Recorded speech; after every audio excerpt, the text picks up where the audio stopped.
Hello, everyone, and welcome back to Between Two Wings. I am your host, Emily Norman, and today we have Susan Bell with us, who is a competition aerobatic pilot with hopes to be on the U.S. aerobatic team one day. Susan, thank you so much for joining us for this episode. Thank you so much, Emily, for inviting me. I'm really excited to be on this. I love floor flight. So we like to start off each episode by just kind of explaining where we're at virtually. So if you see behind me, I have a smiling 747. This was at Osh a few years ago, and I'm so excited to get back there. But where are you at?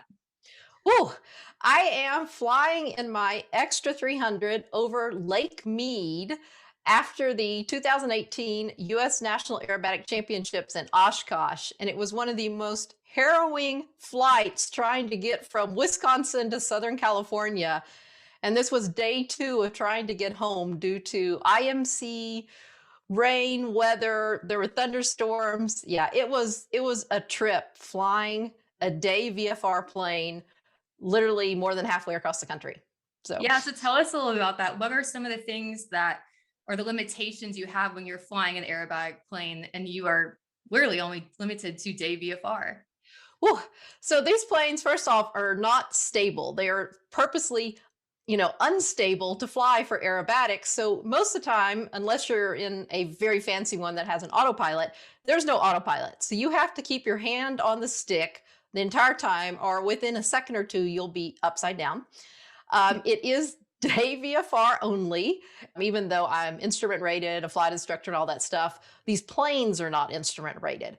And so we have to go around the weather. And there's a lot of I follow roads type flying where you're trying to get in somewhere and you're literally following roads beneath a cloud deck.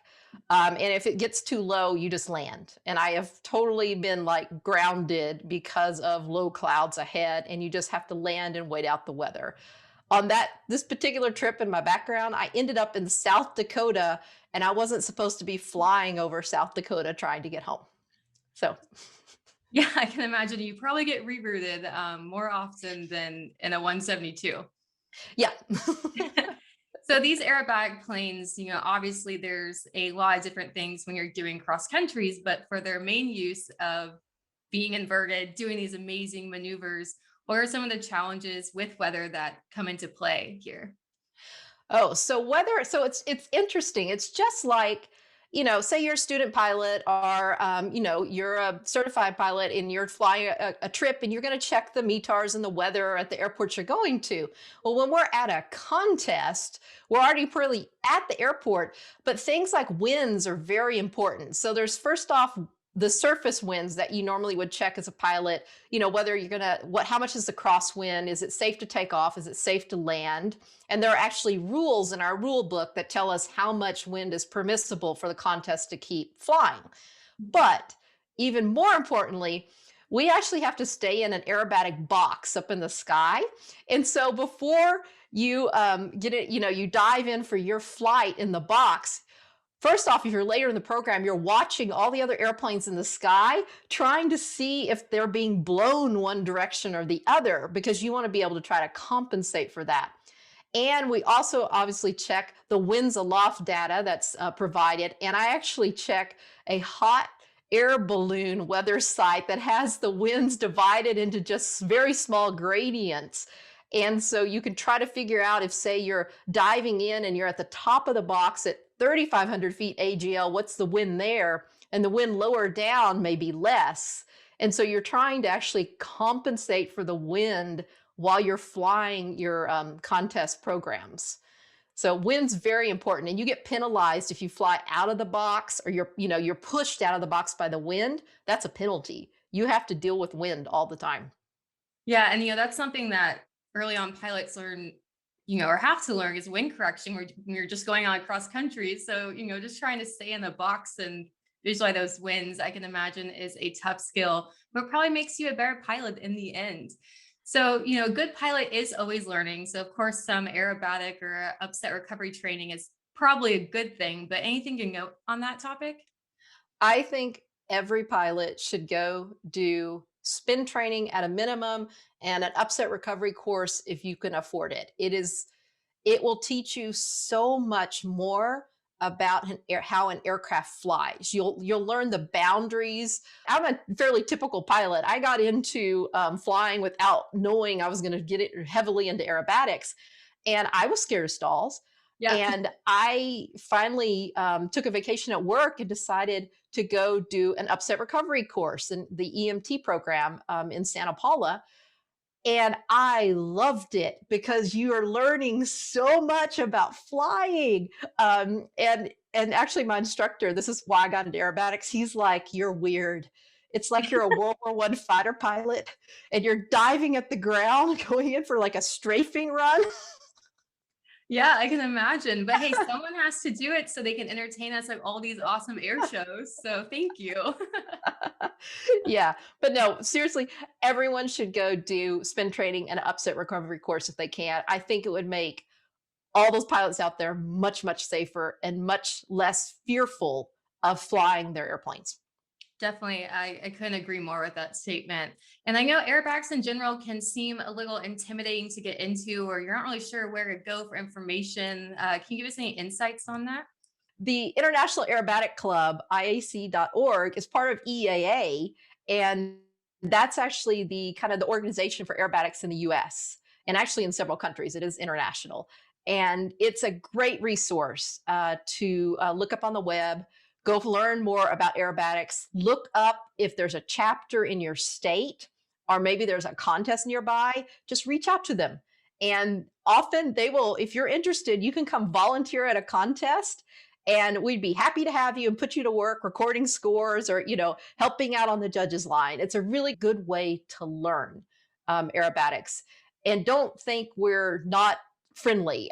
Sometimes people are like, oh, those aerobatic pilots, they think they're just so good, and I'm all like, I will talk to anyone about aerobatics if you come up to me. I'm super friendly. Though I will say often when I'm at the airport and I'm out to practice, I'm actually out there thinking about practicing really intense figures. And so I do tend to be very serious. But Yeah. but yeah. Think about some of the attitudes that you're putting yourself in. You have to take it very serious, although it is such a fun sport and probably competition to be in. So, kind of going into that a little bit, just like any sport, you have your on season, your off season, and some sort of prep. What does the contest prep kind of look like for you? Whew, okay, so we do definitely have a season. So the winter is kind of the downtime. That's when most people do their annuals or conditional inspections on their planes. But I try to fly as much as possible to keep up my G tolerance because your G tolerance goes away, and you actually have to start building it back up as you're getting closer and closer to contest season, so you can actually pull the G's. Like right now, I'm pulling about 8 G's and -4 to 5. I'm trying to work up to -5. -5 is very painful. And I'm at a -4 right now on the negative side. And so your body has to adjust, but it does adjust. But if I went out, had flown no G's, got my plane, try to pull 8 G's, I will absolutely gray out, if not black out. So Yeah, it, that it makes is sense. it is a sport. Definitely. And is there anything you can do on the grounds, kind of like body prep wise, to help you be able to pull those G's? Obviously, probably hydration's a thing. Yeah, well, you do want to be hydrated. You do want to have food in your system for sure. I actually tend to eat some like little gummy sugar snacks sometimes to have some sugar in my system before I fly. But an exercise, it's less cardio, it's more strength Mhm. sometimes. And so having arm strength a lot to do full deflection rolls at very high speeds is something you work on, but you're not running a marathon. It's more your body being used to G's, I think Mhm. is what it really is. Yeah, that makes sense. I mean, I can totally do the drink water and eat gummy bears part. So maybe I'm ready for the big G's already. You never know. So, Susan, tell me a little bit about how an aerobatic contest actually works. All right. So the closest thing it's to is figure skating. So just like a figure skater's judged on each individual, triple Lomshavok, I don't know what they are, or whatever. Um, and so we're the same way. We're judged on each figure, and then we're also judged on how beautifully we place the figures in that box that we're trying to not be blown out of by the wind, because there is a presentation score. And like figure skating, we fly different programs. We have a compulsory called the known, and that's given out to all the pilots at the different levels at the beginning of the year. So you can go practice that on your own and get really good at the known. And that's always the first flight. So everyone flies the same program. Then the second flight is the freestyle. And again, just like figure skating, people could do what they want. We have certain rules that you have to have, say a hammerhead and a spin, and it needs a certain point value and a certain number of figures. But you spend a lot of time developing your freestyle because it needs to be something you fly well, your plane flies well. And then the most challenging thing, which is unlike any other sport, I don't know if anyone does this, but the third program, which starts with the intermediate level and above, is called the unknown. And this is literally, they give you a sheet of paper with arrestee diagrams on it. And that's the language of aerobatics. And you have to fly that program the next day without any practice. And why this is so challenging is not only do you have to fly everything as drawn on the page, but say there's a roll that goes vertical and there's like a quarter up on it. And if you turn that quarter the wrong direction and then continue the figure, you zeroed it.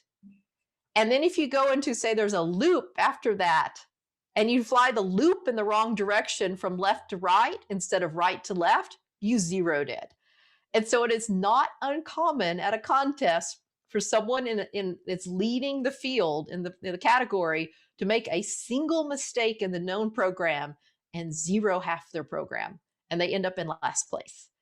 And so the unknowns are like, they're really fun, except they're super challenging. Oh my goodness. It sounds like a lot of zeroing out. Maybe it's not as easy as hydration and gummy bears. Well, great. Thank you, Susan, so much for coming on our show today. And like she said, if you want to get into aerobatics, just find someone on social media and DM them, like Susan. Yeah, sure. I'm pretty sure. But yeah, thank you so much again, Susan, for coming on this episode of Between Two Wings. And thank you everyone for tuning in.